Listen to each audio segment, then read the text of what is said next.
सहनावतु सहनौ भुनक्तु सह वीर्यं करवावहै तेजस्विनावधीतमस्तु मा विद्विषावहै।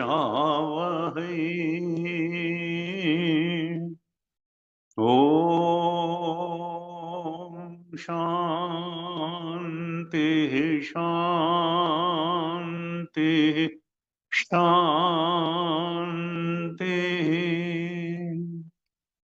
सदाशिव समारंभाम् शंकराचार्यमध्यमाम् अस्मदाचार्यपर्यन्ताम् वन्दे गुरुपरम्पराम्।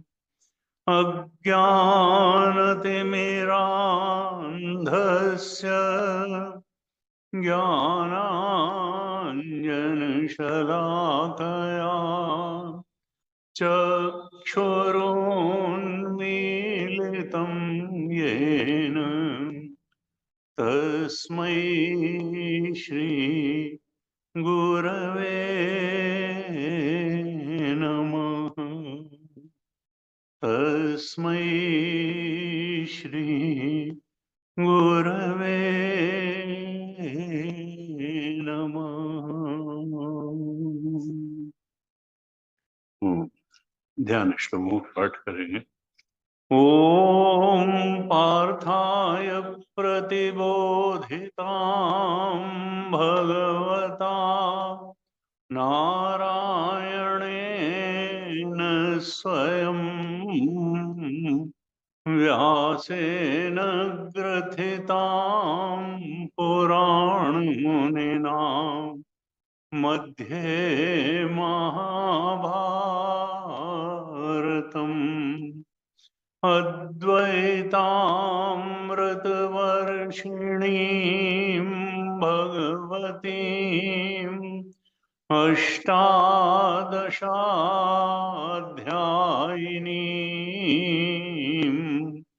अम्ब त्वामनुसन्दधामि भगवद्गीते भवद्वेषिणीम्। नमोऽस्तु ते व्यासविशालबुद्धे पुल्लारविन्दायतपत्रनेत्र येन त्वया भारततैलपूर्णा प्रज्वालितो ज्ञानमयः प्रदीपः प्रपन्नपारिजाताय स्तोत्रवेत्रैकपाणये ज्ञानमुद्राय कृष्णाय गीतामृतदुहे नमः। सर्वोपनिषदो गावो दुग्धा गोपालनन्दनः पार्थो वत्सः सुधीर्भोक्ता दुग्धं गीतामृतं महत्। वसुदेवसुतं देवं कंसचाणूरमर्दनम् देवकी परमानन्दम् कृष्णं वन्दे जगद्गुरुम्। कृष्णं वन्दे जगद्गुरुम्।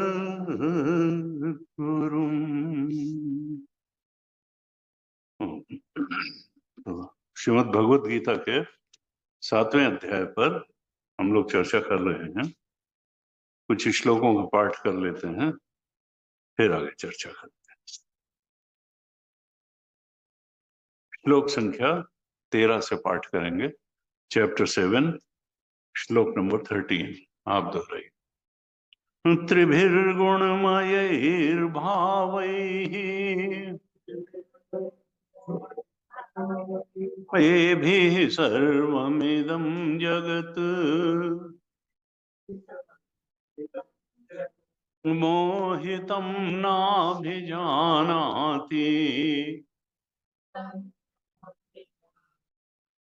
मामेभ्यः परमव्ययम्। दैवी हेषा गुणमयी मम माया दुरत्यया मामेव ये प्रपद्यन्ते मायामेतां तरन्ति ते। न मां दुष्कृतिनो मूढाः प्रपद्यन्ते नराधमाः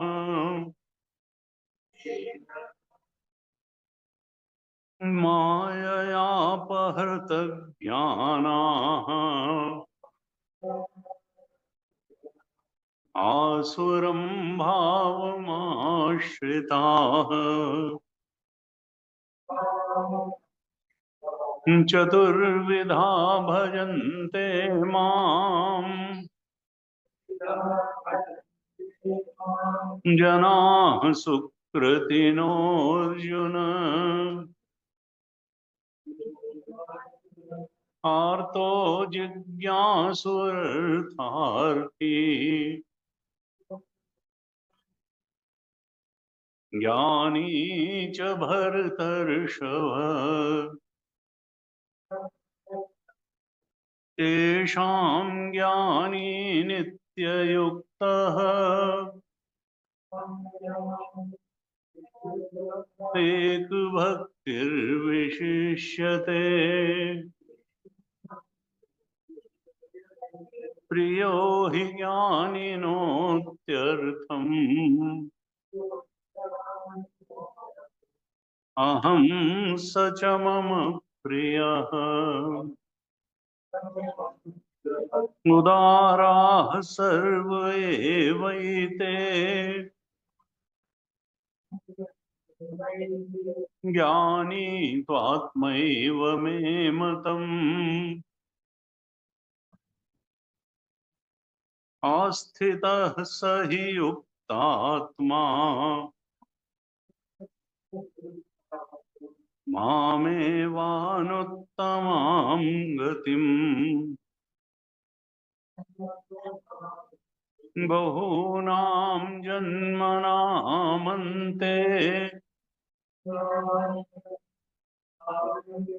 ज्ञानवान् मां प्रपद्यते। वासुदेवः सर्वमिति स महात्मा सुदुर्लभः। कामैस्तैस्तैर्हृतज्ञानाः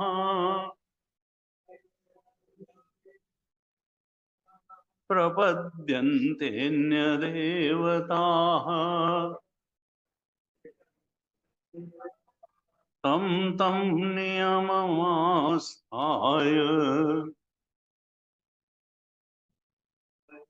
प्रकृत्या नियताः स्वया। यो यो यां यां तनुं भक्तः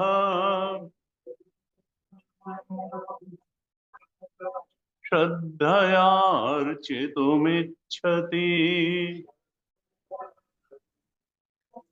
तस्य तस्याचलां श्रद्धाम् तामेव विदधाम्यहम् सतया श्रद्धया युक्तः तस्याराधनमीहते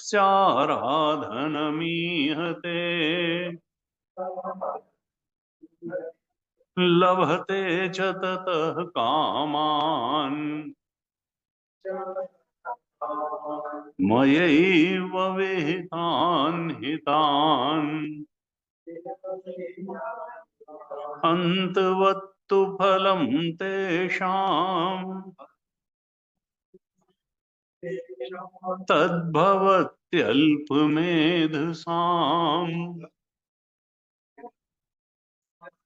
देवान् देवयजो यान्ति मद्भक्ता यान्ति मामपि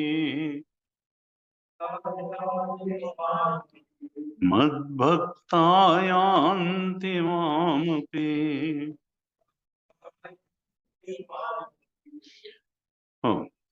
भगवान इस 7वें अध्याय में अपने बारे में बता रहे हैं, क्योंकि परमात्मा बड़ा कंट्रोवर्शियल सब्जेक्ट है। सब कुछ है से लेकर के है ही नहीं, इसके बीच में मान्यताएं डोलती हैं परमात्मा को लेकर के। कोई कहता है ही नहीं, कोई कहता नहीं परमात्मा के अलावा कुछ नहीं है। तो जो है भगवान यहाँ कहते हैं 7वें अध्याय में, अर्जुन मैं तुम्हें बताऊंगा अपने बारे में और ज्ञान भी, बोध भी करा दूंगा कि मेरा स्वरूप कैसा है। बौद्धिक रूप से भी स्पष्ट कर दूंगा और बोध रूप में भी अनुभव करा दूंगा, क्योंकि संतों का यही अनुभव रहा है कि हम जिस परमात्मा की उपासना करते हैं उसका अनुभव भी कर सकते हैं। अहिल्या जी पत्थर बन करके पड़ी हुई थी, जब भगवान राम ने उनका स्पर्श किया तब वो जो है उनमें चेतनता आ गई। हम भी पत्थर ही बन के पड़े हैं। भगवान का जब स्पर्श होता है तो हमको वास्तव में चेतनता मिलती है, नहीं तो जीव चेतन बने रहते हैं, अपने परमात्म चेतन ब्रह्म चेतन स्वरूप चेतन का अनुभव नहीं होता है। और भगवान के स्पर्श का माध्यम है उनकी प्रवृत्ति, उनकी भक्ति, उनका स्मरण, उनके बारे में जानना, जिज्ञासा। अहिल्या जी स्तुति करती हैं तो कहती हैं ज्ञान गम्य जय रघुराई। उन्होंने नहीं कहा भावना जन्य, उन्होंने दिया मान्यता जन्य, ज्ञान गम्य। जब अज्ञान का नाश होता है, अपने जीव स्वरूप के अज्ञान का नाश होता है, तभी अपने ब्रह्म स्वरूप का बोध होता है, ज्ञान होता है, अनुभव होता है। अनुभव गम्य भजहि जेहि संता, उसका अनुभव किया जा सकता है। लेकिन हमारी तो आदत पड़ी है विषय का, जैसे हम अनुभव करते हैं ऐसे ही हम परमात्मा का भी अनुभव कर लें। परमात्मा सब कुछ का अधिष्ठान है, प्रकाशक है। उसका अनुभव इंद्रियों से नहीं किया जा सकता है, मन से नहीं किया जा सकता है, बुद्धिवृत्तियों से नहीं किया जा सकता है। वो तो बुद्धिवृत्तियों का भी प्रकाशक और अधिष्ठान है। तो जान तुम्हें, तो उस अधिष्ठान और प्रकाशक रूप को जब हम पहचानेंगे तो अपनी वृत्तियों के ही अधिष्ठान और प्रकाशक रूप में जब हम साक्षी भाव हो, अपनी वृत्तियों के ही साक्षी हो जाएंगे, वृत्तियों के विषय के साक्षी हो जाएंगे और वृत्ति रहित, वृत्ति निरपेक्ष शांति का हम अनुभव करेंगे ध्यान की गहराइयों में, कैवल्य का बोध हमको होगा, तब जाकर के उसका अनुभव हो जाएगा। और जब अनुभव हो जाएगा तब फिर उसमें कोई दुविधा रही नहीं जाएगी कि वो है कि नहीं है, कि वो सत्य है कि असत्य है, संसार सत्य है कि भगवान सत्य है, चेतन सत्य है कि जड़ सत्य है, अनेकता सत्य है कि एकता सत्य है। ये सारे ही संशय अनुभव होते ही, स्वरूप का अनुभव होते ही, परमात्मा स्वरूप का अनुभव होते, आत्म स्वरूप का अनुभव होते, सारे ही संशय भिद्यते हृदय ग्रंथि छिद्यन्ते सर्व संशयाः क्षीयन्ते चास्य कर्माणि तस्मिन् दृष्टे परा। भगवान का पर रूप और अपर रूप, ये संसार भी सर्वम खलु इदम ब्रह्म, संसार जहां भगवान दिखना चाहिए वहां जीव दिख रहा है, जहां भगवान दिखना चाहिए वहां संसार दिख रहा है। माया दिख रही है, माया के कार्य दिख रहे हैं। वो वास्तविक सत्ता क्या है? भगवान की। तो भगवान कहते हैं ज्ञानम तेहम सविज्ञानम वक्ष्यामि अशेषतः, मैं पूरी तरह से तुमको ज्ञान करा दूंगा, बता दूंगा। और ये जानने के बाद ये ज्ञात्वा न ही भूयः अन्यत ज्ञातव्य, ये परमात्म तत्व जानने के बाद, परम तत्व अल्टीमेट रियलिटी जानने के बाद फिर इस सृष्टि में जानने के लिए कुछ शेष नहीं रह जाता है।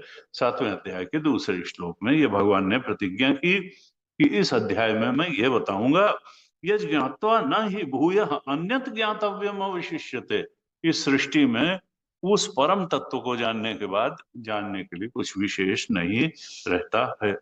अब जब एक भगवान ही है तो फिर जान क्यों नहीं पाते हैं? तो फिर भगवान ने 13वें अध्याय में कहा इसलिए कि मनुष्य अविवेकी है, मोहितम न अभिजानाति, मोहित है इसलिए नहीं जान पाता है। किसको? जो सब कुछ परे है, माम, मुझे नहीं जान पाता है। 13वें श्लोक में कह रहे हैं येभ्यः परम अव्ययम, मैं तो तीनों गुणों के परे हूं। तीनों गुणों के क्यों? क्योंकि वो त्रिगुणात्मिका माया से निर्मित शरीरों को ही जानता है, संसार को ही जानता है, शरीरों के भेद को जानता है, अपनी इच्छाओं को जानता है, अंदर बाहर जिन चीजों की इच्छाएं होती हैं उन आकर्षक प्राणी पदार्थ परिस्थितियों को जानता है, गुण और गुणों से उत्पन्न हुए जगत में ही मोहित हुआ है। अंदर वासनाओं का दबाव उसको सताता है, बाहर चीजों का आकर्षण उसको बांधता है। सिंह बंधने, विषय शब्द जो है उसकी धातु क्या है? सिंह, विषय। सिंह का धातु का अर्थ क्या है? बंधन। विषय कौन है? जो बांध लेता है, जो बांध लेता है, हमारे मन को बांध लेता है। और जो बांध लेता है, बंधन पड़ जाते हैं। तो फिर परम मुक्त परमात्मा का बोध कैसे हो जाए बंधे हुए व्यक्ति को? पहले बंधन को छोड़ना है। ये माया के आकर्षण से थोड़ा ऊपर उठ जाएं, इच्छाओं के दबाव से थोड़ा बाहर निकल आए, जिन चीजों की इच्छा होती है उनके आकर्षण से थोड़ा विड्रा करने की ताकत, विवेक पैदा कर लें, तो फिर हम धीरे धीरे परम सत्य आत्म तत्व की तरफ बढ़ सकते हैं। कहते हैं सर्वम इदम जगत मोहितम, माया और माया के गुणों से उत्पन्न इच्छाओं, और अंदर तो इच्छाएं हैं, भाव हैं, विकार हैं, और बाहर बहुत आकर्षक लगने वाले पदार्थ हैं। बाहर और अंदर दोनों चीजें मोहित करती हैं। इसलिए इदम जगत, यानी ये सारे प्राणी, प्राणी जातम, क्योंकि जड़ के तो मोहित होने की कोई बात नहीं, जो चेतन है वही मोहित होगा, जीव चेतन ही। सारे प्राणी, जितने जीव हैं, सारे मोहित हुए पड़े हैं। इदम सर्वम जगत मोहितम, और इस कारण किसमें मोहितम? त्रिभिर गुणमय भावई मोहितम, और इस कारण से ना अभिजानाति, नहीं जानते हैं। किसको? माम एभ्य, मुझ परमात्मा को नहीं जानते हैं, जो सब कुछ के परे है, परम है, अव्यय है और अविनाशी कारण है। अव्यय कारण हूं मैं, बिना कुछ बदले हुए मैं सब कुछ बन जाता हूं। और अगर कारण अव्यय होगा, अपरिणामी होगा, तो फिर कार्य मिथ्या कोटि में ही जाएगा। क्योंकि बिना बदले अगर कोई कुछ चीज बन रहा है तो इसका मतलब क्या है? कि अधिष्ठान में कोई परिवर्तन हुआ ही नहीं। सीप ही बिना बदले चांदी बन सकती है, रस्सी ही बिना बदले सांप बन सकता है, किरणें ही बिना बदले जल बन सकती हैं, आकाश ही बिना बदले नीलिमा बन सकता है। इसका मतलब क्या है? कि अधिष्ठान में कोई परिवर्तन नहीं आया, चेतन, परम चेतन, परमात्म चेतन जैसे का तैसा है। इसका मतलब क्या है? कि वो केवल बदलाव कार्य अनुभव में आ रहा है, वो कार्य रूप में परिणत हुआ नहीं है। मनोदृश्यमिदं सर्वं यत्किंचित् सचराचरम् मनसो हि अमनी भावे द्वैतम नैवोपलभ्यते। डीप स्लीप में कहाँ चली जाती है जागृत की सृष्टि? सुषुप्त में कहाँ चली जाती है स्वप्न की सृष्टि? वृत्ति में ही तो है। वृत्ति में जो है वो कहाँ कोई सत्य हो गई? त्रिकालेति तिष्ठति, सत्य तो उसी को कहेंगे जो तीनों कालों में रहे।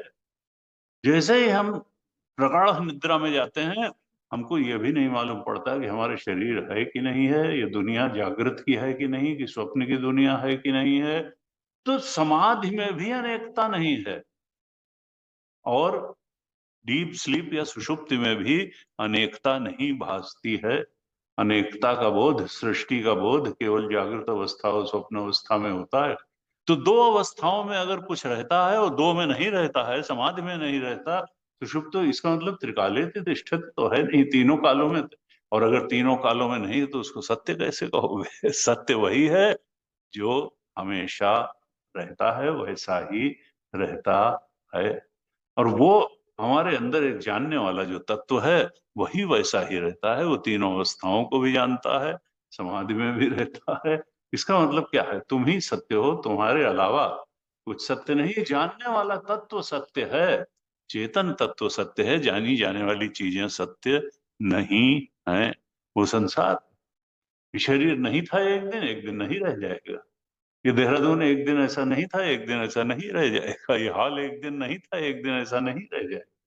हर चीज बदलने और मिटने वाली है।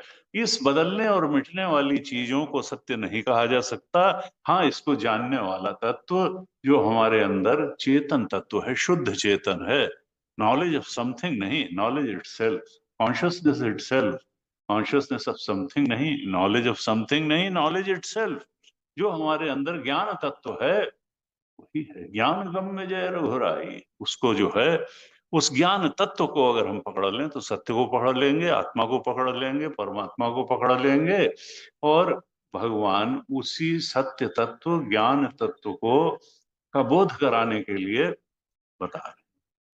कहते हैं, कौन उसको, इस तत्व को जानने का उपाय क्या है और लोग क्यों नहीं जानते हैं? तो 14वें श्लोक में कहा था कि देखो, ये मेरी माया जिसके वशीभूत होकर के लोग मुझे नहीं जान पाते हैं, ये दैवी है। और इसको पार करने का एकमात्र उपाय क्या है? मेरी शरणागति, मेरी भक्ति, मेरी प्रपत्ति। जो भगवान के शरणागत होते हैं, वही भगवान की माया के पार जा करके परम सत्य परमात्म तत्व का अनुभव कर पाते हैं। दैवी हेषा गुणमयी मम माया दुरत्या, नहीं तो मेरी माया बहुत कठिनाई से इससे पार जाया जाता है। कौन जा पाते हैं? जो केवल और केवल मुझे ही पाने का लक्ष्य बनाते हैं, और बाकी सब सब्सिडियरी गोल्स होते हैं। हमारा प्राइमरी गोल जो है वो क्या है मनुष्य जीवन में अगर आए हैं? कि हम अपने सच्चे स्वरूप के बोध को प्राप्त कर लें, परमात्म स्वरूप के बोध को प्राप्त कर लें। तभी निश्चिंतता होगी, तभी शांति होगी, तभी सुख की दौड़ समाप्त हो जाएगी। और नहीं तो सुख की दौड़ बनी रहेगी। ये मिल जाए तो सुखी हो जाएंगे, ये मिल जाए तो सुखी हो, क्योंकि सुख स्वरूप आत्मा है और हम संसार में सुख ढूंढ रहे हैं। जहां जो चीज है नहीं, वहां मिल कैसे जाएगी? आत्मा की खोज सुख की खोज है, परम सुख की खोज है, परम शांति की खोज है, परम तृप्ति परम संतोष की खोज है। और उस खोज का माध्यम क्या है? भगवान की शरणागति। माम एव, मेरी ही शरणागति। बाकी चीजें काम चलाऊ हैं, नौकरी भी काम चलाऊ है, पैसा भी काम चलाऊ है, शरीर का स्वास्थ्य भी काम चलाऊ है, घर भी काम चलाऊ है, गाड़ी भी काम चलाऊ है, हर चीज काम चलाऊ है। वो अपने आप में साध्य नहीं है। वो जो है, वो उस परम लक्ष्य के लिए साधन रूप में ठीक है, और उतनी ही ठीक है जितनी साधन रूप में उसकी उपयोगिता है। उसको बहुत ज्यादा महत्व देना 5 करोड़ कमा लिया, फिर 10 करोड़ कमा लिया, फिर 50 कमा लिया। उनको मालूम ही नहीं पैसे कमाने के अलावा भी जीवन का कोई उद्देश्य बनाया जा सकता है। जो गीता की शरण में नहीं जाएंगे वो जीवन में पैसे कमाने को या पद कमाने को ही जीवन का उद्देश्य मान के बैठे जाएंगे। वो ये नहीं जान पाएंगे कि ये एक किसी परम लक्ष्य को पाने के लिए साधन मात्र है। साध्य तो आत्मबोध है, साध्य तो परमात्म स्वरूप का बोध है। उसके लिए ये सब जरिए हैं, साधन है। साधन रूप में ये ठीक है, साध्य रूप में ये ठीक नहीं है। साध्य तो परमात्मा है। कबहू करि करुणा नर देहि देत ईस बिनु हेतु सने ही। भगवान ने करुणा करके, कृपा करके ये मनुष्य शरीर दे दिया है। तो ये केवल संसार के भोगों को प्राप्त करके उनको भोगने के लिए नहीं दिया है। ये परम सत्य के बोध में प्रतिष्ठित होने के लिए दिया है। कौन इस अनुभव तक पहुंचेगा, कौन अधिकारी है?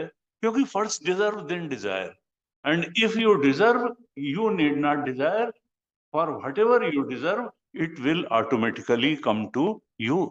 हम अपना अधिकारित्व तो बढ़ाएं, हम डिजर्विंग बने, फिर हमको वो चीज मिल जाएगी जिसके लिए हम डिजर्व करते हैं। और अगर डिजर्विंग नहीं है तो फिर मिलेगी नहीं। केवल सपने देखने से चीजें नहीं मिलती हैं, अधिकारित्व तो जुटाना पड़ेगा। अधिकारित्व तो क्या है? इसके लिए भगवान की प्रपत्ति, माम एव ये प्रपद्यन्ते माया में ताम तरंति ते, जो मेरी ही शरण में रहते हैं। संसार की 10 चीजों की शरण में नहीं रहते हैं, उनकी जितनी उपयोगिता है उतना ठीक है।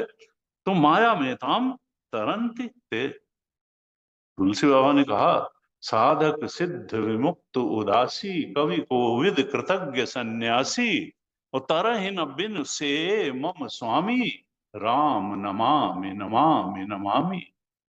हमारे राम जी, हमारे इष्ट ऐसे कृपालु दयालु और शक्तिमान हैं कि चाहे जो हो, साधक हो, सिद्ध हो, विमुक्त हो, उदासी हो। साधक सिद्ध विमुक्त उदासी, कवि बहुत पढ़ा लिखा हो, कोविद ज्ञानी बहुत हो शास्त्रों, कवि कोविद कृतज्ञ सन्यासी, तरहि न बिनु से मम, बिना उनकी शरण गए, उनके शरणागत हुए, उनके प्रपन्न हुए, उनकी भक्ति के रस में डूबे बिना, तरहि न बिनु से मम स्वामी, राम नमामि नमामि। ऐसे राम जी को मैं नमस्कार करता हूँ, नमस्कार करता हूँ, नमस्कार करता हूँ। राम नमामि नमामि नमामि। कहा देखो, वर्ण की बात है। हमारा वर्ण शुद्ध हो, हमारा वर्ण परमात्मा का हो, और मनियत सब ही राम के नाते, चूंकि सब में वही चेतना बन के बैठे हैं, इसलिए हमारा दुराव किसी से नहीं है, हमारा झगड़ा किसी से नहीं है, हमें किसी को नीचा नहीं दिखाना है, किसी से हमें द्वेष नहीं करना है। सबके हृदय में हमारा परमात्मा चेतना बन करके बैठा है। तो मनियत सब ही राम के नाते, सब कोई हमें स्वीकार है, इसलिए कि राम जी के नाते से मेरा उससे नाता है। वर्ण कैवल्य हो, प्रेमा भक्ति हो, तत्व से सत्य से प्रेम हो।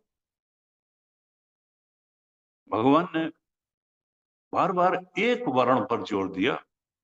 हमने पहले भी चर्चा की, 1866 में जो बाहर लिखा भी हुआ है श्लोक, उन्होंने कहा, सर्वधर्मान परित्यज्य माम एकम शरणम, मुझे एक की शरण में रहो, अहम तो सर्व पापेभ्यो मोक्षयिष्यामि मा शुचः। मैं तुम्हें सारे पापों से मुक्त कर दूंगा, क्योंकि वो वासना रूप पाप ही तो है जो हमको भगवान से, अपने भगवत स्वरूप से अलग रखे हुए है।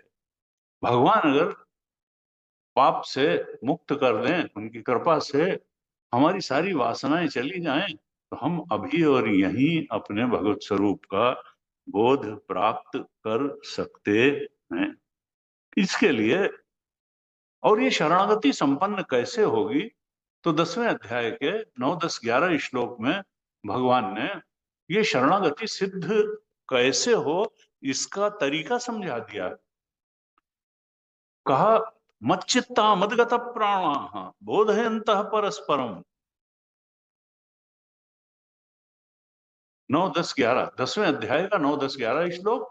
तो 9वें श्लोक में क्या कहते हैं, मत चित्ता, अपने चित्त को मुझ में लगाओ, मत इंद्रियों को भी मुझ में लगाओ। संसार की राग द्वेष की चर्चा सुनने से क्या मिल जाएगा? भगवत चर्चा सुनो, शास्त्र चर्चा सुनो, सत्संग में बताई गई बातों को बार बार सुनो। मत चित्त, अपने चित्त मन बुद्धि को मुझ में लगा दो, अपनी इंद्रियों को भी मुझ में लगा दो। चित्त का मतलब क्या है? मन और बुद्धि दोनों को मिला के एक शब्द होता है चित्त। मत चित्ता, प्राणाह का मतलब यहाँ क्या है? इंद्रियां। मन और बुद्धि को भी मुझ में लगा दो, इंद्रियों को मत मत चित्ता मदगत प्राणा। बोध है, हम चर्चा करो तो मेरी करो। पड़ोसी की बहू की चर्चा करने से क्या मिलने वाला है? चर्चा करो तो मेरी करो। मत चित्ता मदगत प्राणा बोधयंत परस्परम, एक दूसरे से मेरी कथयंतश्च माम नित्यम, मेरा ही कथन करो। तुष्यन, उसी में रमण प्राप्त करो। कोई बोझिल काम समझ करके मेरी भक्ति मत करो। तुष्यंत, संतोष प्राप्त करो मेरी चर्चा में, मेरी याद में, और रमण प्राप्त करो। जब रमण किसी चीज में होने लगता है तो फिर बहुत सहज गति से उधर उन्नति होने लगती है, भक्ति भी बढ़ने लगती है। अगर भक्ति में रमण आने लगे, संतोष मिलने लगे, फिर जोर नहीं लगाना पड़ता है, बड़ी सहज रूप में सत्संग में गति होती है, भक्ति में गति होती है।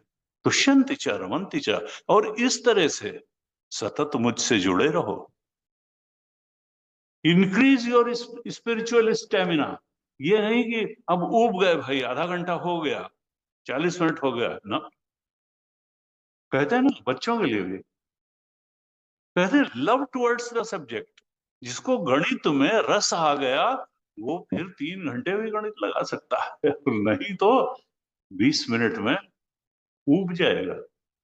हमारे साथ एक पढ़ते थे और वो बहुत तेज थे पढ़ने में। उनको लोगों ने कहा आर्ट साइड चले जाओ इंटर साइंस के बाद तो तुम आईएएस बन जाओगे। उन्होंने आर्ट साइड ज्वाइन कर लिया। लोगों ने कहा फिलॉसफी में बहुत अच्छा नंबर मिलता है, फिलॉसफी ले लो बीए में।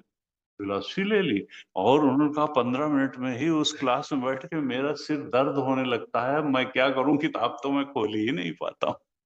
तो right man in wrong place. वो बहुत अच्छे थे, पढ़ने में बड़े अच्छे थे, लेकिन उनकी रुचि के विषय अलग थे और चले वहां गए तो इसलिए असफल हो गए वो। कहीं नहीं रहे। उनके साथ के रोहित नंदन वगैरह आईएएस हो गए, अब तो रिटायर हो गए। वो कुछ नहीं कर पाए। तो का रस आना चाहिए। तुष्यंत च रमन्ति च, उसमें भगवत चिंतन में, शास्त्र चिंतन में, सत्संग में रस आना चाहिए और रमण होना चाहिए। जब रमण होगा तो गतिशीलता आ जाएगी, सहज रूप में भक्ति बढ़ने लगेगी। तेषाम, इस तरह से हम धीरे धीरे सतत युक्ता नाम हो जाएंगे।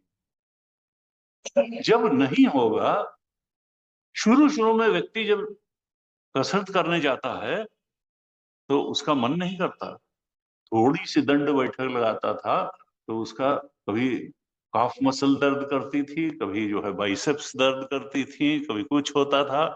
और जब वो काफी एडवांस तरीके से कर लेता है और पूरा उसी में रच बस जाता है, टॉप क्लास का स्पोर्ट्समैन और रेसलर बन जाता है, तो जिस दिन उसको कसरत करने को न मिले उस दिन उसकी मसल्स दर्द करती हैं कि आज मैं इतनी दंड बैठक नहीं लगा पाया, आज जिम नहीं जा पाया 2-3 घंटे।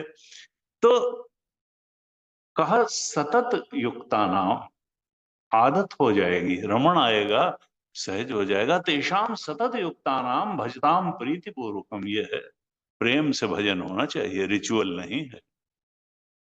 भजताम दाम बुद्धि योगम तम येन, तब भगवान कहते हैं मैं कृपा करके उसकी बुद्धि को निर्मल शुद्ध बना देता हूं, इतनी सूक्ष्म बना देता हूं कि वो सूक्ष्मतम विषय भगवत तत्व को भी समझ सकता है। सबसे सूक्ष्म विषय है।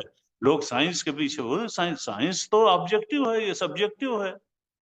ऑब्जेक्ट को के रूप में परमात्मा को नहीं, सब्जेक्ट के रूप में समझना है। और सब्जेक्ट को समझने के लिए बहुत शुद्ध बुद्धि चाहिए, निर्मल बुद्धि चाहिए, पवित्र बुद्धि चाहिए। तुलसीदास ने निर्मल मन जन सो मोहि पावा, वो मोहि कपट छल छिद्र न भावा। बहुत निर्मल बुद्धि पवित्र यहाँ पर जो है, इसीलिए साधना द्वारा ही ऐसी बुद्धि हो सकती है।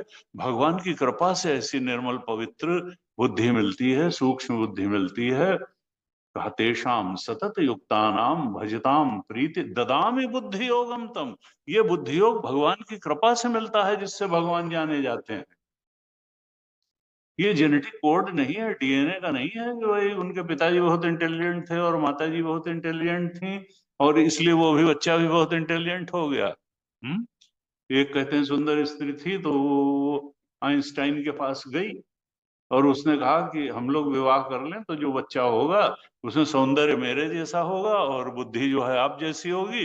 उन्होंने कहा उल्टा भी हो सकता है कि मेरी जैसी कुरूप और तुम्हारी जैसी दुर्बुद्धि हो जाए। और एक्चुअल ऐसा हुआ, मैं तो बाकी है। मूली और पत्ते गोभी का क्रॉस कराया गया। हम्म कि उसकी जड़ तो मूली जैसी हो जाएगी और पत्ते गोभी का ऊपर का आ जाएगा। है रेफेनस सेटाइवस और ब्रेसिका ओलरेसिया। उसका जब कराया गया तो उन्होंने कहा अब रेफेनो ब्रेसिका बन जाएगा तो उसकी जड़ तो मूली जैसी हो जाएगी और पत्ता जो है वो पत्ता गोभी जैसा हो जाएगा। और उसमें हो गया उल्टा, पत्ता जो है वो मूली का आ गया और जड़ जो है वो पत्ता गोभी की आ गई। तो ये जो है, ये आदमी तो अपनी बुद्धि लगाता है लेकिन परमात्मा जो है उसका अलग हिसाब होता है। तेषां सतत युक्तानां भजतां प्रीतिपूर्वकं ददामि बुद्धि योगम तम ये न माम उपयांति ते। जिससे वो मुझे प्राप्त कर लेते हैं, ऐसा बुद्धि योग भगवान की शरणागति से, भक्ति से, प्रपत्ति से ही मिलता है। तो भगवान देखिए इसमें यही बता रहे हैं 7वें अध्याय में, भगवान की शरणागति, भगवान की भक्ति, भगवान की प्रवृत्ति, इसके बिना फिर परम सत्य का बोध बड़ा कठिन है, हो ही नहीं सकता है। तो जब बात इतनी सरल है और इतनी सीधी है कि भगवान की शरणागति से हम सत्य के बोध में प्रतिष्ठित हो सकते हैं, और जब तक ये होगा नहीं तब तक अशांत रहेगा, उदास रहेगा, अपूर्णता का बोध रहेगा। इसीलिए तो आदमी परेशान है। बाहर से संत है वो कहते हैं मैं तो बहुत जगह जाता हूं, हर स्तर के लोग, तो चाहे तो गरीब हो और चाहे अमीर हो, मन की शांति से न गरीबी का कोई मतलब है ना अमीरी का कोई मतलब है। अमीर लोगों, बहुत पैसे वाले लोगों में भी बहुत ज्यादा परेशान लोग भी होते हैं और संतुष्ट भी होते हैं। बहुत गरीब लोगों में भी बहुत परेशान भी होते हैं और अपेक्षाकृत संतुष्ट भी होते हैं। तो क्या गरीबी और अमीरी कोई संतुष्टि और परेशानी का उससे कुछ लेना देना है? गुरु जी कहते थे नहीं, knowingly or unknowingly you are following some Vedantic principles, that's why you attain peace of mind। आपके जीवन में अगर कुछ शांति, समरसता और सुख है, इसका मतलब जाने अनजाने आप कोई वेदांत के मूल्यों का जीवन में अनुसरण कर रहे हैं, इसलिए आपके जीवन में सुख और शांति है। पैसे डिब्बा बंद सुख और शांति नहीं मिलती, पैसे से उसका कुछ लेना देना नहीं है, प्रॉपर्टी से उसका कुछ लेना देना नहीं है। उसका लेना देना सद्गुणों से है, अच्छे मन से है, अच्छी बुद्धि से है, अच्छे व्यवहार से है, अच्छी भावनाओं से है, सद्गुणों से है। वेदांतिक प्रिंसिपल्स जो गीता के हिसाब से जो दैवी सद्गुण हैं वो अगर आपके अंदर हैं तो आपके जीवन में शांति होगी, सुख होगा। और अगर आसुरी संपद है, दंभो दर्पो अभिमानश्च क्रोधः पारुष्यमेव च, ये सब अगर है तो ये आसुरी संपद है। तो फिर आप चाहे जितने अमीर हो, आपके जीवन से में सुख और शांति होगी नहीं। मन निर्मल होना चाहिए। तो यहां कहा कि जानने का उपाय क्या है? मेरी प्रपत्ति, मेरी माया से तरने का उपाय क्या है? मेरी प्रपत्ति। मामेव ये प्रपद्यन्ते माया में ताम तरंति ते। माया की नदी में नहीं तो डूबे रहोगे। ये क्या है? ये इंद्रजाल फैला हुआ है, जादू का खेल है जिसमें हम चल रहे हैं। एक बार जो है बनारस में एक गोपीनाथ कविराज के गुरु ही थे, कौन थे तो वो जो मक्खी को जिंदा कर देते थे, थोड़ी देर चली वो, तो उनका सूर्य रश्मि सिद्धांत था। उनका कहना था कि सूर्य की उसी से जो है किरणों से ही सारे में जीवन शक्ति है। कुछ उनके पास ऐसी विद्या थी जो वो किसी को सिखा नहीं पाए, तो थोड़ी देर जैसे कोई कीड़ा वीड़ा मर गया तो उन्होंने उस पर प्रयोग किया तो थोड़ी देर चला, ऐसे ऐसे। तो लेकिन अखंडानंद जी महाराज कहते थे कि देखो ये सब जादूगरी का मामला है, असली चीज क्या है, गीता प्रतिपादित मार्ग जो है, जो परम सत्य तक पहुंचाता है वही ठीक है। ये सिद्धि चमत्कार का मामला ये नहीं। संत कहा, कहिए तात सो परम विरागी, तृण सम सिद्धि तीन गुण त्यागी। उसी को परम वैराग्यवान कहो जो सिद्धियों को तृण के समान त्याग देता है। नहीं तो सिद्धियां फंसा लेती हैं, लोग पुजवाना शुरू कर देते हैं, वो फिर परम सत्य से वंचित रह जाते हैं और सिद्धि चमत्कार तक ही रह जाते हैं। इसलिए वैराग्य को महत्व दिया, सिद्धि चमत्कार को नहीं दिया। ये इंद्रजाल है। तो उड़िया बाबा के पास भी गए, पाल ब्रंटन। पाल ब्रंटन थे, फ्रेंच राइटर थे, उनका काफी फिलॉसफी में था। तो बनारस गए तो उनके सूर्य रश्मि सिद्धांत वाले स्वामी जी ने उनको कुछ ऐसे चमत्कार दिखाए। फिर वृंदावन आए, उड़िया बाबा से कहा कि भाई आप भी कुछ चमत्कार जो है दिखा सकते हो तो आप भी दिखाइए। उन्होंने कहा, एक बूंद पानी जो है मनुष्य शरीर से निकला हुआ 6 फुट के, ये पॉल ब्रंटन के रूप में खड़ा हुआ है, इससे ज्यादा बड़ा चमत्कार क्या देखोगे? इससे ज्यादा बड़ा चमत्कार क्या देखोगे? इस सृष्टि में चमत्कार ही चमत्कार तो भरे हुए हैं, देखने के लिए आंख चाहिए। ये इंद्रजाल है, कुछ नहीं था और इतना कुछ हो गया, और जो इतना कुछ हो गया था वो फिर कुछ नहीं हो जाएगा, फिर कुछ नहीं। इससे बड़ा कोई चमत्कार है? From nothing to such a great reality, और from such a great reality to nothingness. ये जो है शून्य से पूर्ण, पूर्ण से पूर्ण मद पूर्णमिदम पूर्णात् पूर्णमुदच्यते पूर्णस्य पूर्णमादाय पूर्णम एव अवशिष्यते। पूर्ण में से पूर्ण निकल आता है। वो परमात्मा में पूर्ण है, ये जगत भी पूर्ण लगता है। पूर्ण परमात्मा से पूर्ण संसार निकल आया तो क्या है, परमात्मा तो फिर अपूर्ण हो जाना चाहिए था। नहीं, वो पूर्ण बच भी जाता है। इसका मतलब क्या है कि एक तो पूर्ण है, वास्तव में एक आभासी पूर्ण है। वो लग रहा है कि पूर्ण निकला है, वो निकला विकला कहीं नहीं है। दो अनंत नहीं होते हैं। अनंत में से अनंत निकल जाएगा, दो अनंत कहाँ होते हैं? यानी एक अनंत जैसे का तैसा बना हुआ है। पूर्णम एवं शिष्यते, परमात्मा जगत रूपी पूर्ण चीज निकलने के बाद भी पूर्ण ही बना रहता है। इसका मतलब जगत की आभासी सत्ता है, इंद्रजाल है। लेकिन उस इंद्रजाल में माया के कारण हम फंसे हुए हैं। तुलसीदास जी ने कहा, सो नर इंद्रजाल नहीं भूला, जहां पर होए सो नट अनुकूला।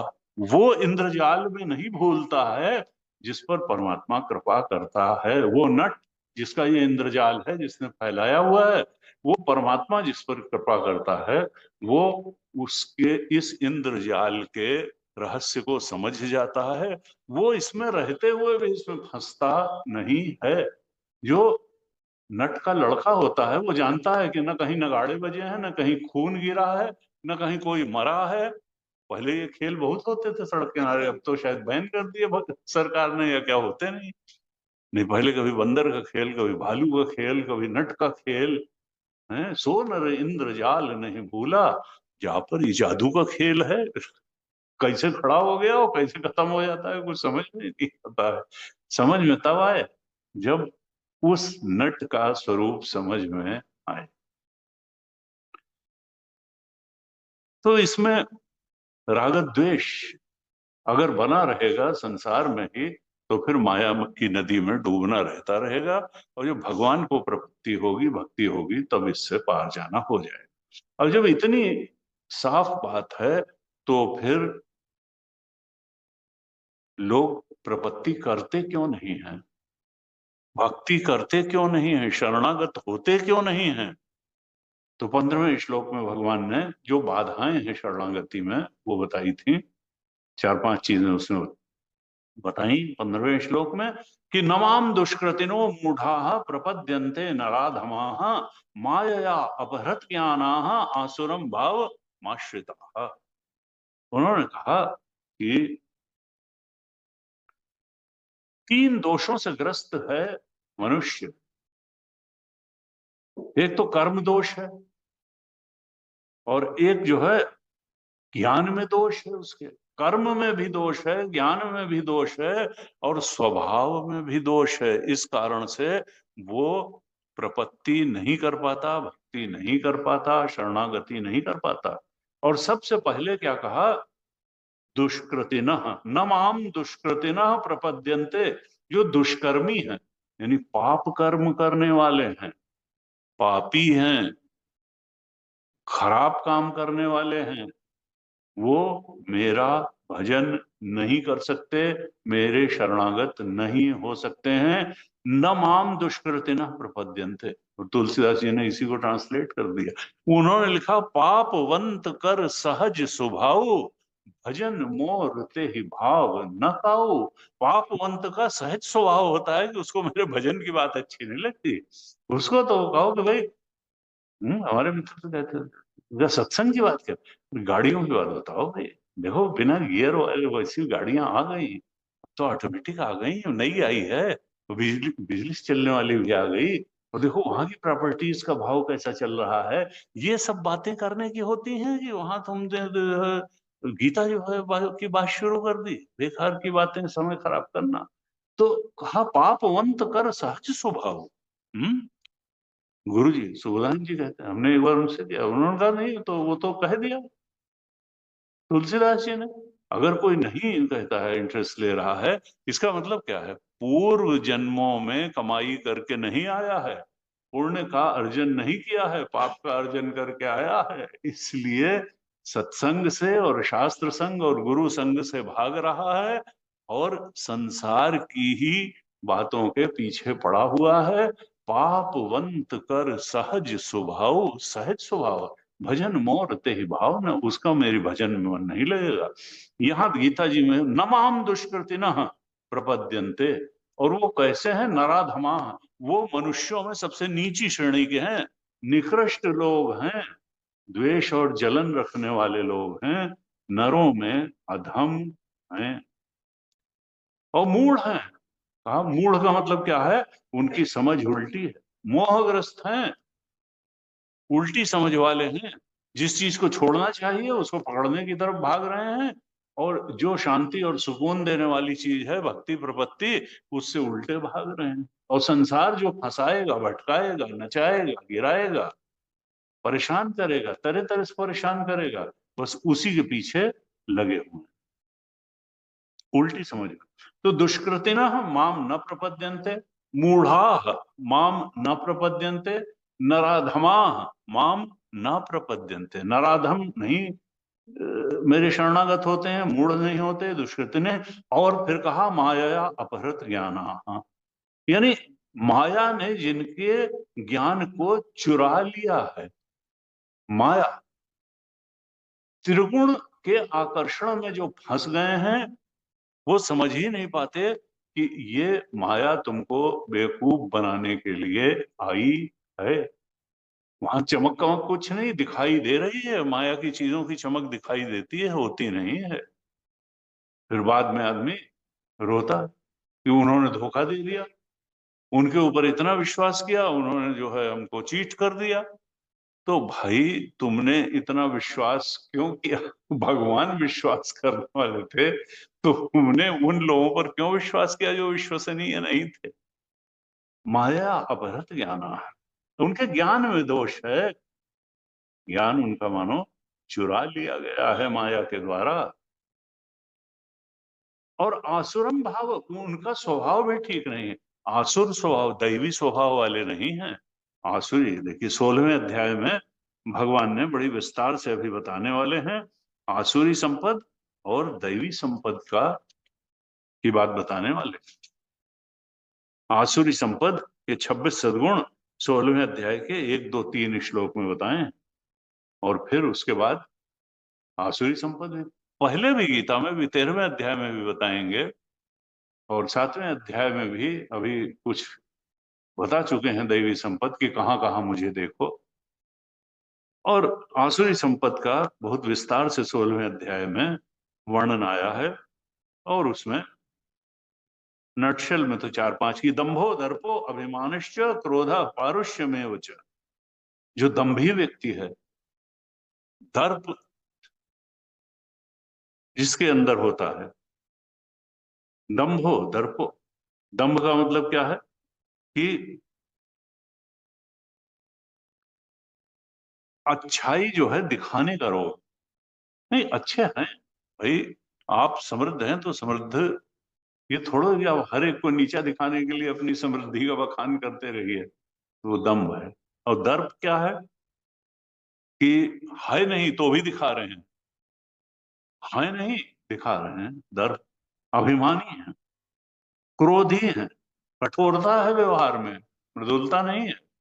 तो ये सब आसुरी संपत्ति की बात हुई। और ये इसके पीछे क्या है कि पूर्व जन्म में पाप की कमाई लेकर के आया है। भागवत जी में बार बार आता है एक श्लोक कि कोई किस योनि से आ रहा है ये अनुमान लगाना बड़ा कठिन नहीं है, और किस योनि में आगे जाने वाला है ये अनुमान लगाना भी कठिन नहीं है। वहां पे कहा कि मन एवं मनुष्याणाम पूर्व रूपाणि शंसति। ये मनुष्य का जो मन है वही ये बता देता है कि अभी पिछला जन्म वो कौन से में से आया है? कुछ ज्यादा अगर मीट का शौकीन है तो फिर गिद्ध या शेर वेर की होनी से आया है। अभी जो है मन एवं मनुष्य क्या क्या है, उसकी सहज वृत्तियां क्या है? कोई सहजन चित तो मन हो इंसान है। तो बहुत जो है इसका मतलब हीन योनि से है, बहुत ही ऐसा क्रोध की योनि से ऐसा जो है। कोई बहुत चालाक व्यक्ति है तो वो लोमड़ी या कौवा अभी था पहले पहले। एक थे केरल में स्वामी, वो ऐसे बैठ जाते थे, उनको कहते थे पूर्व जन्म का दिखाई देता था। हैं? ध्यानंद जी एक सर बताते थे, पता है चित्तू स्वामी क्या थे, तो पुलिया बैठ जाते थे जैसे कोई आ रहा है, अरे कुत्ता आया कुत्ता आया कुत्ता आया, ऐसे ऐसे कहते थे, अरे गीदड़ आया गीदड़ आया गीदड़ आया। तो वो जो है वो पूर्व जन्म वाला जो है उनको दिख जाता था। इस मनुष्यों में भी एक से तो जो है, अब आजकल हो तो झगड़ा हो जाए अगर किसी का कह दे हम क्यों होता है। लेकिन भागवत जी में आया कि मनुष्य का स्वभाव देख के, उसका व्यवहार देख करके, उसका पूरा पूरा जीवन का आचरण देख करके इस बात का अनुमान हो जाता है कि वो अभी किस योनि से आ रहा है। मन एवं मनुष्याणाम पूर्व रूपाणि शंसति भविष्य भविष्यतश्च राजेंद्र। और भविष्य में वो कहाँ जाने वाला है ये बात भी कि शुचि नाम श्रीमताम गेहे योग भ्रष्टो भी जायते होगा। अच्छे गृहस्थों के घर में जन्म लेगा, शुचि नाम अच्छे आचरण वाले और परमात्मा परायण जीवन जीने वाले गृहस्थों के घर में जन्म लेगा, योगियों के कुल में जन्म लेगा, या धारावी में नाले के किनारे जन्म लेगा। वो जो है भविष्यतश्च राजेंद्र तथा च न भविष्यतः। इसलिए तुम अपने भविष्य की चिंता करो। मनुष्य जीवन सुधार के लिए मिला है, यहाँ आप अपने कार्यों पे नैतिक निर्णय दे सकते हैं। आप अपने को जो दिशा चाहे दे सकते हैं। चौराहे पे आप खड़े हैं, चाहे तो क्रॉस करके उधर चले जाएं, चाहे बाएं बाएं मुड़ जाएं, चाहे दाहिने मुड़ जाएं या पीछे आ जाएं। इसलिए आगे बढ़ना है आध्यात्मिक और दैवी सद्गुणों को प्राप्त करने के लिए, भगवान की शरण प्राप्त करने के लिए आगे बढ़ना है। दुनिया के चक्कर में नहीं पड़ना है, चालाकियां नहीं सीखनी है, सरलता सीखनी है। क्योंकि सरलता दैवी सद्गुण है और चालाकी दंभो दर्पो अभिमान ये आसुरी संपद है और फंसा लेगा आपको। और आर्जवम सरलता है ना, आर्जवम होता है। चालाक व्यक्ति के दोस्त नहीं बनते हैं, मौके पे मदद करने वाला नहीं मिलता है, क्योंकि ये तो जने क्या बोलेगा और जने क्या करेगा, तो जने क्या सोच रहा है इसका कोई ठीक नहीं, भाई इससे दूरी बना के रखो। और जो सरल है, सरल का मतलब जो सोचा वही बोला वही किया, जो उसके मन में है वही वाणी में है, वही आचरण में है। तो फिर ऐसे व्यक्ति को मित्रों की कमी नहीं होती, उस पर लोग विश्वास करते हैं कि इसने जब कहा है तो ये वैसा ही करेगा। तो ये सब दैवी सद्गुण आपको अंदर और बाहर से ऊपर उठाने के लिए हैं, कोई आपको जीवन में असफलता नहीं दिलाते हैं दैवी सद्गुण। तो 15वें श्लोक में बताया कि क्यों प्रपत्ति नहीं कर पाते हैं। इसका मतलब क्या है कि हमको दुष्कर्मी नहीं सत्कर्मी बनना है, हमको अज्ञानी नहीं ज्ञानी बनना है, शास्त्र और गुरु के संरक्षण में रहते हुए सत्य का ज्ञान प्राप्त करना है, आसुरी भाव में न रह करके दैवी सद्गुणों को अपनाते हुए जीवन जीना है, और हमको अधम मनुष्यों की संगति नहीं करनी है, सत्पुरुषों की संगति करनी है, सत्संगति करनी है। तब फिर हम प्रपत्ति करने लायक बन जाएंगे। तो 15वें श्लोक में बताया कि क्यों व्यक्ति प्रपत्ति नहीं कर पाता है, और फिर 16वें श्लोक में बता रहे हैं कि कौन लोग हैं जो प्रपत्ति कर पाते हैं। माम प्रपद्यन्ते, माया की नदी को तरने के लिए भगवान के शरणागत कौन लोग हो पाते हैं, उनका वर्णन 16वें श्लोक में बताया। यानी हम इनके रास्ते चलें। तो कहते हैं चतुर्विधा भजन्ते माम जना सुकृतिनोर्जुन, आर्तो जिज्ञासु अर्थार्थी ज्ञानी च भक्तर्षभ। 4 प्रकार के लोग मेरे मेरे शरणागत होते हैं, मेरा भजन करते हैं, मेरे प्रति प्रपन्न होते हैं। उसमें मूल बात थी कि कोई प्रपन्न क्यों नहीं होता है, उसमें था दुष्कृतिना, दुष्कर्मी, खराब कर्म करने वाले मेरा भजन नहीं करते, मेरे शरणागत नहीं होते, मेरी भक्ति नहीं करते। जो दुष्कर्मी है वो मेरी भक्ति नहीं करते हैं, और जो सुकृतिना है, जो सत्कर्मी है, अच्छा कर्म करने वाले हैं, वही प्रपद्यन्ते, वही भजन्ते, वही मेरी भक्ति कर पाते हैं। यानी कर्म पर बहुत ध्यान है, खराब कर्म हमसे न होने पावे, नहीं तो फिर हम संसार की ही भक्ति करेंगे जो फंसाएगी, हम भगवान की भक्ति नहीं कर पाएंगे जो मुक्ति देने वाली है। तो 16वें श्लोक में कहा 4 प्रकार के लोग जो हैं सुकृति हैं, पुण्य कर्मा हैं, वो पुण्य कर्म करने वाले हैं, पाप कर्म करने वाले नहीं हैं। ये पुण्य कर्म करने वाले जो 4 प्रकार के लोग हैं, वही मेरा भजन करते हैं, मेरा सेवन करते हैं, मेरे भक्त होते हैं, मुझे प्रपन्न होते हैं, मेरी शरणागति प्राप्त करते हैं। वो 4 प्रकार के लोग कौन हैं? तो वो 4 कैटेगरी भक्तों की बताई, आर्तो, जिज्ञासु, अर्थार्थी और ज्ञानी। पहले कहा आर्त भक्त। आर्त का मतलब परेशानी जिन पर कोई आ गई तो परेशान हो करके वो माफिया की शरण में नहीं गए, बदमाश का सहारा नहीं लिया उन्होंने, भगवान की शरण में गए कि भगवान अब इस परेशानी से मुक्ति दो। वो शारीरिक परेशानी हो सकती है, मानसिक परेशानी हो सकती है, आर्थिक परेशानी हो सकती है, किसी तरीके की। मनुष्य जन्म है तो जैसे हम कहते हैं ना, शांति ही शांति शांति, आधिदैविक आधि भौतिक आध्यात्मिक। आध्यात्मिक परेशानी मतलब शरीर या मन की परेशानी, कोई रोग आ गया, शरीर में आ गया, मन में कोई चिंता आ गई। आदि भौतिक किसी झगड़ा लड़ाई में फंस गए, कोर्ट कचहरी में फंस गए, आदि भौतिक। या कोई बादल फट गया, ओलावृष्टि हो गई, अतिवृष्टि हो गई, उससे कोई नुकसान हो गया, दैवी जो से हमारा बल नहीं। तो मनुष्य के जीवन में परेशानियां तो आती हैं, आरती परेशानी, कष्ट आते हैं। कष्ट निवारण के लिए भी भगवान कहते हैं अगर कोई मेरी शरण में आया तो मेरा भक्त है, आर्त भक्त है। ये नहीं कि देखा अब फंसे तो आए, ऐसा नहीं भगवान कहते हैं वो मेरा आया तो मेरे पास। तो कुंती ने तो कहा वि, वि, भगवान मेरे ऊपर विपत्तियां आती रहे,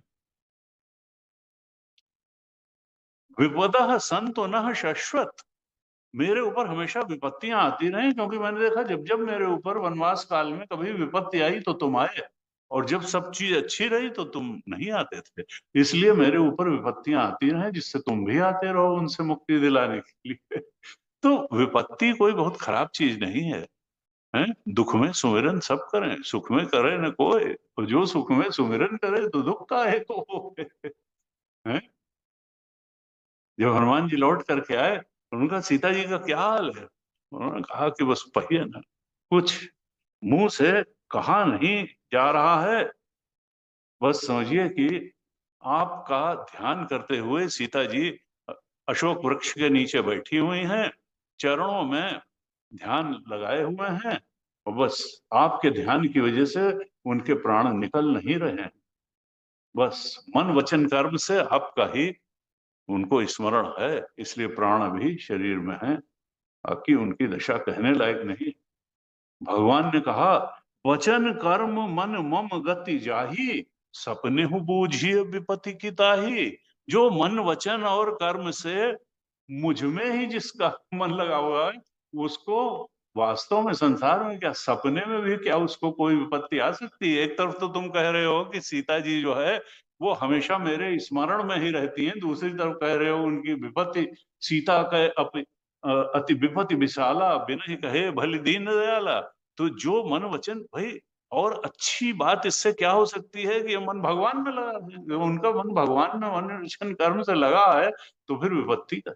तो हनुमान जी को लगा हाँ गलती हो गई, बाहर से परिस्थिति में देखने में भले सीता जी वहां बैठी हैं, लेकिन जब मन में परमात्मा बसा है तो फिर विपत्ति का है की। तो कहा हनुमंत विपत्ति प्रभु सोई, जब तब सुमिरन भजन न होई।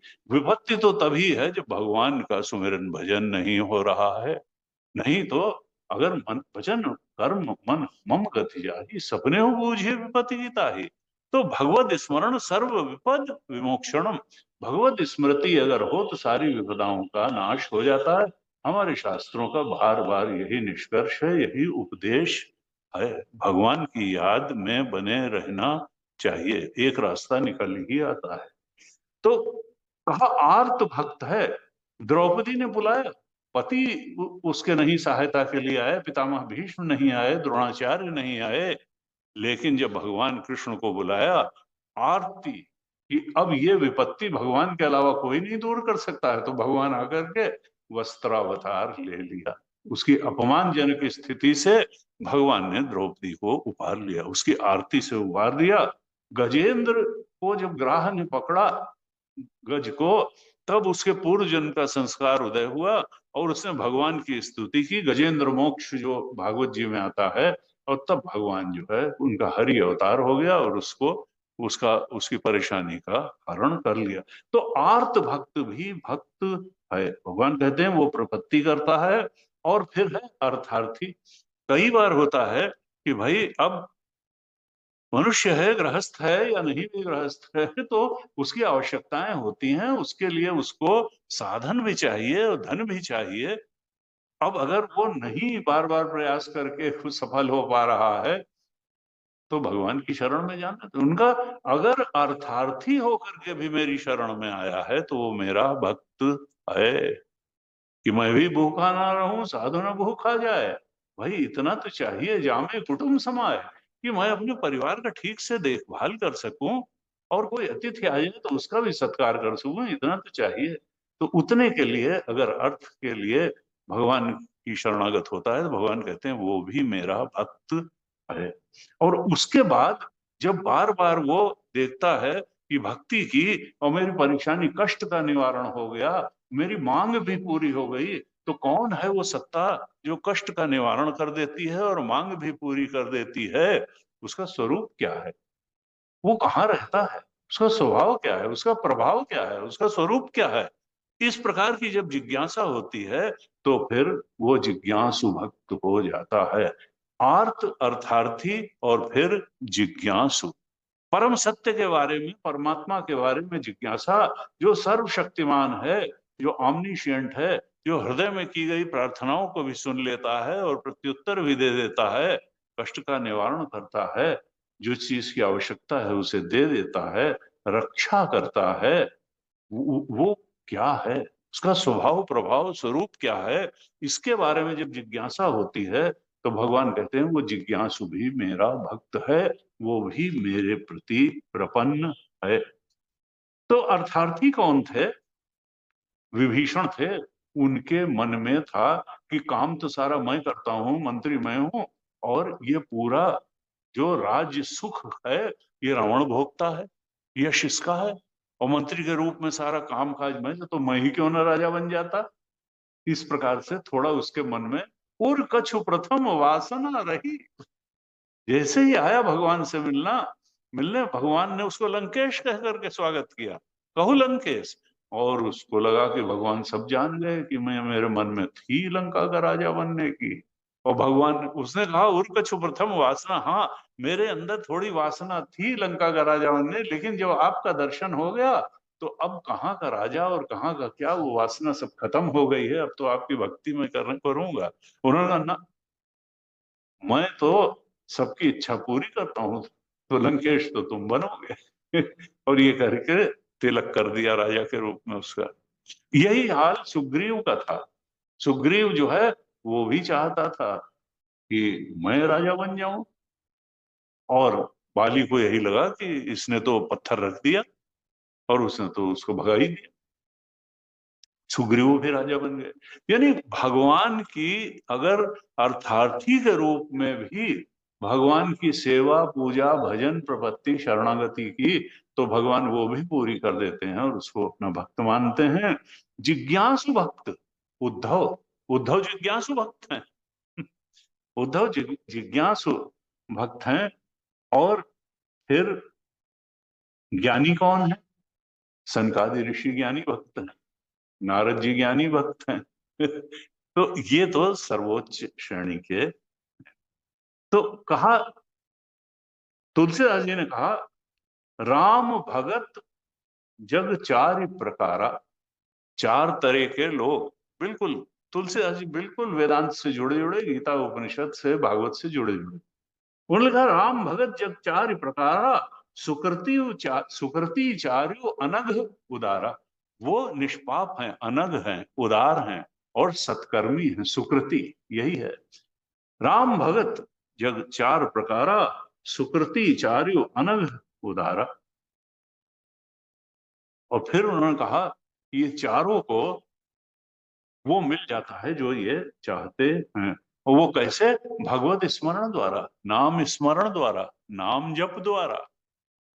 भगवान का स्मरण करना है, नाम रूप लीला गुणधाम किसी तरह से भी भगवान का स्मरण करें तो वो भगवान जो है कृपा तो करेंगे। जप ही नाम जन आरत भारी, और मिट ही कुसंकट हो सुखारी।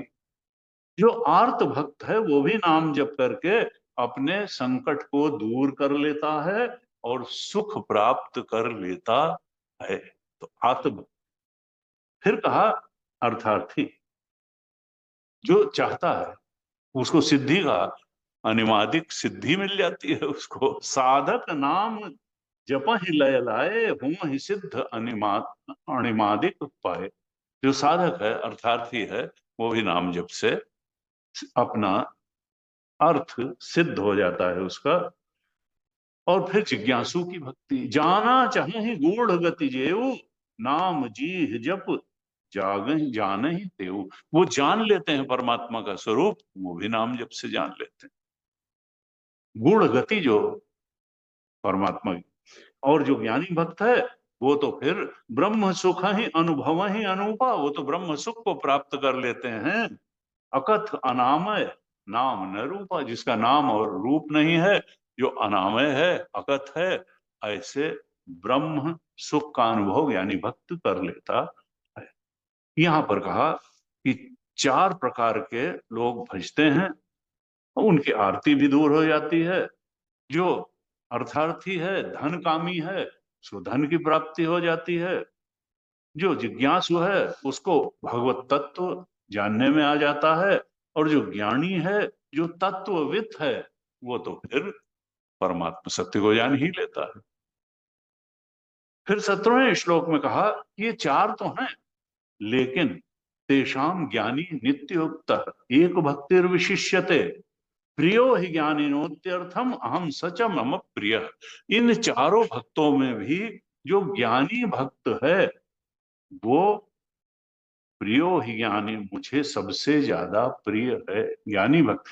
प्रियो हि ज्ञानिनः अति अर्थम अहम, मुझे सबसे अधिक प्रिय इनमें कौन है? ज्ञानी। अहम सचम, और ज्ञानी को भी सबसे ज्यादा मैं प्रिय हूं। मुझे इन चारों में सबसे ज्यादा प्रिय ज्ञानी है, और ज्ञानी को भी मैं ही सबसे ज्यादा प्रिय हूं। क्यों? क्योंकि देखिए, जो आरती निवारण वाला है, उसका उद्देश्य स्वरूप बोध नहीं है। आरती निवारण हो गई तो हो सकता है कि वो उतनी गहराई से भक्ति करना छोड़ दे। जब तक है दुख में सुमिरन सब करें, सुख में करें न कोई। हो सकता है जब दुख चला जाए, वह ठीक है, अब देखा जाएगा, वही पहले और काम। तो इसी तरीके से अर्थार्थी, उसका जब अर्थ जिसका चाहता था पूरा हो गया, तो हो सकता है शिथिलता आ जाए। जिज्ञासु की अगर जिज्ञासा थोड़ी बहुत शांत हो गई, तो हो सकता है। लेकिन ज्ञानी तो जानता है कि भगवान के अलावा और कुछ हार्डली एग्जिस्ट, कुछ किसी और की सत्ता ही नहीं है। उसके लिए तो भजनीय कोई और है ही नहीं, क्योंकि उसको तो सब कुछ असत दिखाई दे रहा है। ना असतो विद्यते भावः, ना भावो विद्यते सतः। उसके लिए तो पूरा संसार भी भगवान है, जीव भी भगवान है, भगवान के अलावा किसी की वास्तविक सत्ता नहीं है। अब जब उसको सत्य सत्य दिखाई दे गया, असत असत दिखाई दे गया, तो वो सत्य को छोड़ के भजेगा किसको? तो इसलिए उसके एक भक्ति है, उसके लिए तो और भक्ति करने लायक कुछ बचा नहीं, प्रपत्ति करने लायक बचा नहीं। तेषाम, और वो नित्य जुड़ा रहेगा। क्यों? क्योंकि उसने आत्मा को ही परमात्मा के रूप में जान लिया। अब वो शरीर को आत्मा थोड़ा जानेगा, ना शरीर को परमात्मा जानेगा, ना संसार को परमात्मा। वो तो जानता है एक शुद्ध चेतन की ही सत्ता है, चेतन ही एक अखंड सर्वव्यापक है। बाकी सब सुपर इम्पोजिशन है, उसमें अध्यास मात्र है। अधिष्ठान तो परमात्मा है, वही हमारा आत्मा है, वही शुद्ध चेतन है। जब तेषाम ज्ञानी, वो तो नित्य युक्त हो गया, और एक भक्ति विशिष्यते। अब वो जो है सर्वभावेन भजते, आत्म रूपेण जान लिया उसने, इसलिए सर्वभाव से वो परमात्मा को ही भजता है। इसलिए वो मुझे सबसे प्रिय है, और मैं उसको सबसे ज्यादा प्रिय हूं। अच्छा, उदारा सर्व एवैते 18वें में कहा, ज्ञानी तो आत्मैव में तुम, ये सब उत्कृष्ट भक्त हैं। आर्त भी मेरा अच्छा भक्त है, जिज्ञासु भी, अर्थार्थी भी, और ज्ञानी। उदारा, ये सब उत्कृष्ट श्रेष्ठ भक्त हैं, लेकिन ज्ञानी तो मेरा आत्मा ही है, और मैं ज्ञानी का आत्मा हूं। ज्ञानी तो आत्मैव में, मेरा मत है कि ज्ञानी आत्मीय नहीं है। ज्ञानी का मैं आत्मीय नहीं हूं, बल्कि मैं ज्ञानी का आत्मा हूं, और ज्ञानी मेरा आत्मा है। चारों भक्त उदार और श्रेष्ठ हैं, लेकिन ज्ञानी भक्त मेरा आत्मा भी है, यानी मुझे सबसे अधिक प्रिय है। आस्थित सही युक्त आत्मा माम एव अनुत्तमाम गतिम, ज्ञानी तो आत्म स्वरूप से मुझे जान लेता है, और मुझे ही अपनी अनुत्तमाम परम गति जानता है, कि भगवान को पाने से, भगवान को जानने से, उनको आत्म रूप से पहचान लेने से बढ़ करके और कोई कार्य इस मनुष्य जीवन में संभव ही नहीं है। तो ज्ञानी मेरा स्वरूप है, वो मुझसे अलग कुछ नहीं है, और मैं ज्ञानी से अलग कुछ नहीं हूं। वो तो परम प्राप्तव्य के रूप में, परम गति के रूप में मुझे जानता, पहचानता है, अनुभव कर लेता है। इस प्रकार से भक्तों की प्रशंसा की, और कहा आर्थ, अर्थार्थी, जिज्ञासु और ज्ञानी, यह क्रमशः इनकी स्थिति बढ़ती भी है, लेकिन ये भी नहीं बढ़ती है। द्रौपदी को सखी कहते थे भगवान, लेकिन आवश्यकता पड़ने पे वो आर्त भक्त भी बन गई। तो ये नहीं कि कोई जिज्ञासु भक्त है तो वो आर्त भक्त नहीं होगा। हो सकता है ऐसी स्थिति आ जाए कि जिज्ञासु भक्त को आर्त भक्त के रूप में भगवान को पुकारना पड़े। इसलिए इसमें कोई कैटेगरी नहीं है कि वो छोटा है वो बड़ा है, ना, इसमें कोई क्रम क्रम नहीं है। लेकिन हमको ज्ञानी भक्त की स्थिति तक पहुंचना है, ये भगवान का संदेश आज। ओम पूर्णमदः पूर्णमिदं पूर्णात् पूर्णमुदच्यते पूर्णस्य पूर्णमादाय पूर्णमेवावशिष्यते। ओम शांति शांति शांति। हरि ओम श्री गुरुभ्यो नमः। हरि ओम।